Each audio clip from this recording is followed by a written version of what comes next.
13 तारखेच्या आज सगळे सोन्यांची अंमलबजावणी करा, नाहीतर 288 उमेदवार पाडून मुंबईला जाऊ.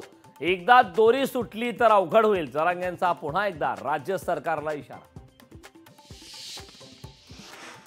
मराठा समाज आता पेटून उठलाय. मागण्या पूर्ण झाल्या नाही तर मराठे काय करतील त्याची जबाबदारी माझी नाही. मनोज जरांगे पाटील यांचा सर्व पक्षांना इशारा.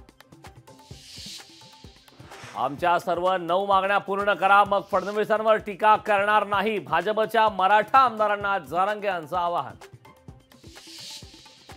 ओबीसी आरक्षणाला धक्का लागल्यास 288 जागा लढू. ओबीसींना विरोध करणाऱ्या उमेदवाराला पाडू.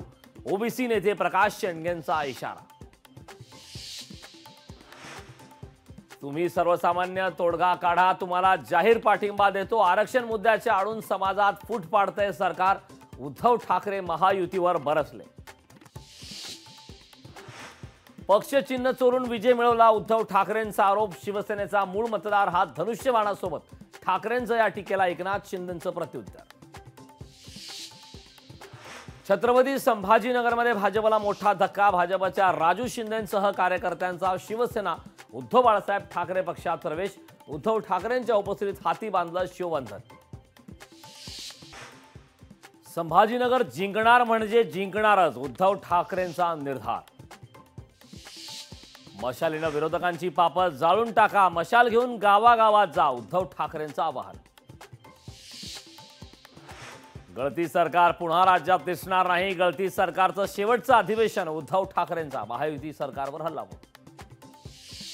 पंतप्रधान नरेंद्र मोदी पहिल्यांदाच रशिया दौऱ्यावर. 8 ते 9 जुलै दरम्यान मोदी मॉस्कोला देणार भेट. पंतप्रधान मोदींच्या स्वागतासाठी मॉस्को सज्ज. सुप्रिया सुळेंनी घेतली अजितदादांच्या आईची भेट. काठेवाडीतील घरी जाऊन घेतली आशा काकींची भेट. विशाळगडाच्या अतिक्रमणावरून संभाजीराजा आक्रमक. विशाळगडाच्या अतिक्रमणाकडे राज्य सरकार दुर्लक्ष करत असल्याचा आरोप. सोलापुरात आरक्षणासाठी धनगर समाज आक्रमक. आषाढी एकादशीला येण्यापूर्वी आरक्षण देण्याची मुख्यमंत्र्यांकडे मागणी.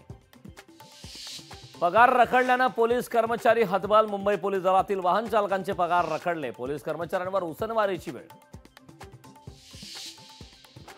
विठ्ठलाचं 24 तास दर्शन सुरू झाल्यानं भाविकांची गर्दी. व्हीआयपी दर्शन बंद करण्याचा मंदिर प्रशासनाचा निर्णय.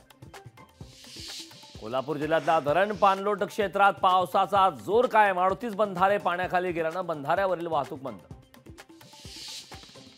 शहापुरात पावसाचे थैमान. भारंगी नदीने धारण केलं रौद्र रूप. अनेक नागरिकांच्या घरात शिरलं पाणी. गोव्यात पावसाचा जोर वाढला. गोव्यातील प्रसिद्ध शांतादुर्गा मंदिरातील कुंड भरलं. साताऱ्यातील गुरेघर धरण ओव्हरफ्लो. पश्चिम घाट परिसरात पडणारा संततधार पावसामुळे धरण ओव्हरफ्लो. लोकशाही मराठी ऐका, पहा, जागरूक रहा.